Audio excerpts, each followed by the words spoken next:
बहुत बहुत धन्यवाद।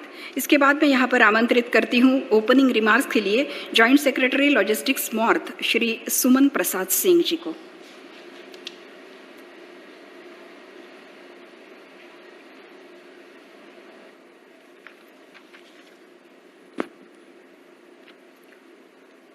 Honourable union minister road transport and highways Shri Nitin Gadkari जी,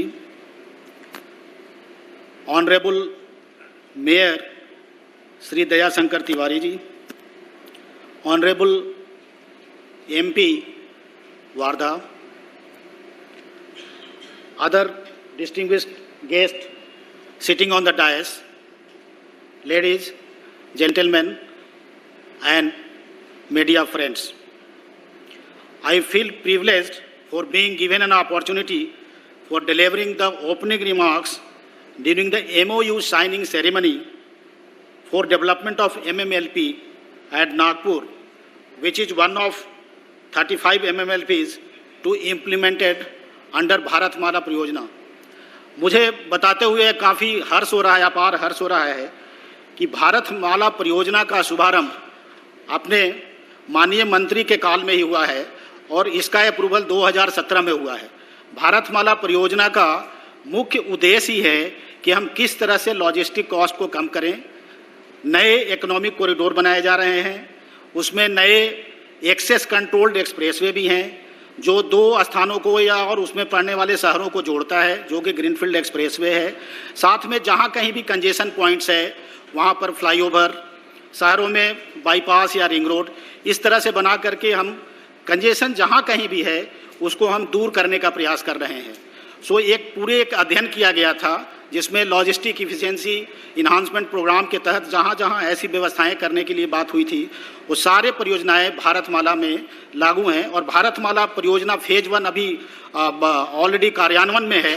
भारतमाला परियोजना फेज 2 की प्रक्रिया भी चल रही है। उसी भारतमाला परियोजना में 35 मल्टी मॉडल लॉजिस्टिक हब का भी उसमें समावेश किया गया है और उसमें से अभी हम लोग एक नॉर्थ ईस्ट में जोगी गुफा में ऑलरेडी काम प्रारंभ हो चुका है, दूसरा चेन्नई में ऑलरेडी MOU साइन हो चुका है और तीसरा आज हम नागपुर में करने जा रहे हैं। और नागपुर में सबसे बड़ी बात है कि यहाँ भूमि ऑलरेडी उपलब्ध है, बाउंड्री वॉल भी दे दिए गए हैं, रेल साइड के कनेक्शन भी लगभग पूरे हो चुके हैं, रोड भी है और रोड की भी चौड़ीकरण 4 लेन चौड़ीकरण की जाएगी। उसकी पूरे लैंड की कॉस्ट लगभग 86 करोड़ के आसपास है। जो रेल साइडिंग की जो कॉस्ट आएगी वो लैंड एक्विजिशन कॉस्ट के साथ लगभग 90 करोड़ है और जो रोड हम लोग बनाएंगे और जो कनेक्टिविटी हमें अभी 361 से देना पड़ेगा उसकी कॉस्ट लगभग 156 करोड़ आएगी। और साथ में महासमृद्धि मार्ग है, उसे ऑलरेडी इंटरचेंज की व्यवस्था है तो उससे भी मल्टी मॉडल लॉजिस्टिक पार्क जुड़ेगा। तो इसकी लोकेशन बहुत स्ट्रैटेजिक है और अभी प्रेजेंटली हमारे यहाँ भारत में जो लॉजिस्टिक कॉस्ट है वो लगभग 13% ऑफ GDP है। और ये लॉजिस्टिक कॉस्ट केवल ट्रांसपोर्टेशन से नहीं आता, इसमें प्रोसीजरल पार्ट भी रहते हैं, वेयर हाउसिंग की पार्ट भी रहती हैं। प्रोसीजरल पार्ट में हम लोग अभी ये चाह रहे हैं कि कस्टम क्लियरेंस वगैरह पेपरलेस हो और कस्टम क्लियरेंस की व्यवस्था उसी मल्टी मॉडल लॉजिस्टिक पार्क में रहेगी। तो हम एक ही बिंदु पर सारे सॉल्यूशन देने का कोशिश कर रहे हैं कि अगर किसी को रोड से रेल में ले जाना हो तो वहाँ रोड से सामग्री आएगी और फिर वो रेल से वहीं जा सकते हैं। तो उनको कम से कम हैसल हो, कम से कम समय लगे, जिससे कि हमारा लॉजिस्टिक कॉस्ट कम हो। इसी को ध्यान में रख करके मल्टी मॉडल लॉजिस्टिक पार्क बनाया जा रहा है।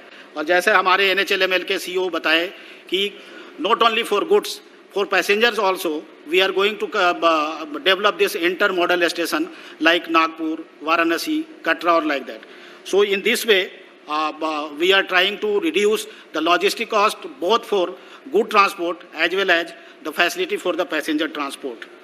This will be a kind of freight handling facility which will be connected through this road and rail both, and commodities which come to the multimodal logistic park, it will get an EXIM clearance and it will be directly sent to the JNPT, and which will allow and which will facilitate the shipping of the export goods at a very low turnaround time. साथ ही साथ इसमें JNPT से काफ़ी हमें सहयोग मिला है। JNPT की लैंड थी और वो एग्री किए हैं ताकि गवर्नमेंट का ये 2 फैसिलिटी कम्पिटिटिव ना हो, इसलिए साथ में हम लोग इसको मिल करके कर रहे हैं और JNPT का इसमें बहुत बहुत सहयोग रहा है। इसमें सारे काम जो होंगे वो टेक्नोलॉजी ड्रिवन होंगे।